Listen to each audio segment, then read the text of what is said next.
I've heard that people who are doing ketogenic diets have to eat really high fat and not a lot of carbs, like not a lot at all, like 20 to 30 grams of carbs. Firstly, is that right? Is that correct? And secondly, why would anybody want to do that? Because I, for one, love carbs. Okay.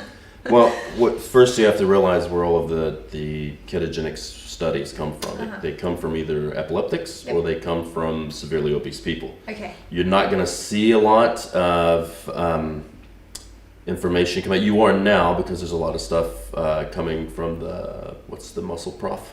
Yeah? Oh, yeah. So, Dr. Wilson? Dr. Wilson. Jacob Wilson? Yeah. He's coming up with a lot of stuff, and they're actually using it with athletes now. Yeah. So, but previously, the last few decades, it's only been with epileptics and obese and pretty much standard ketogenic dieting, which, in my opinion, is not a really good diet for people who are training because, carbohydrates keep you hydrated, which keeps your leverages around your joints better, so it keeps your joints safe, it gives you more strength, gives you energy to work out. Yeah.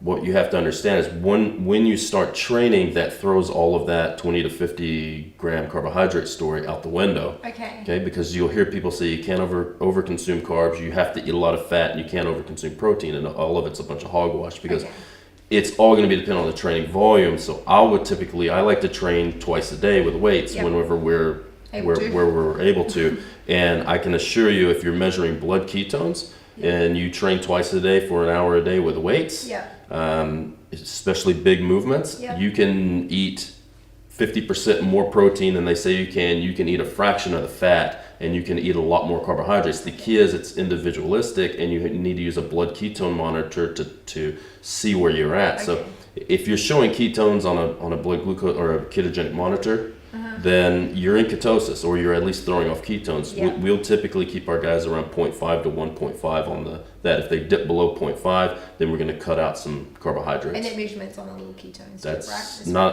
It's on it's a glucometer that measures ketones as well. If you measure urinary or breath, it's not going to show as much because those are going to be burned off, but you'll always show BHB.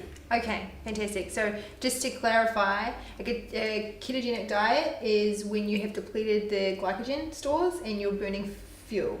So when glycogen stores in your liver. Okay. So and then you're burning fat as fuel, correct? Correct. So you can get away with eating a little more carbohydrates when you're training because you're therefore further depleting glycogen. Correct. And the majority of those carbohydrates you're eating are going to go to muscle glycogen, not liver glycogen, especially if you're eating them around your workout. And if you overconsume carbs and you refill those liver glycogen stores, that takes you out of ketosis. Correct, temporarily.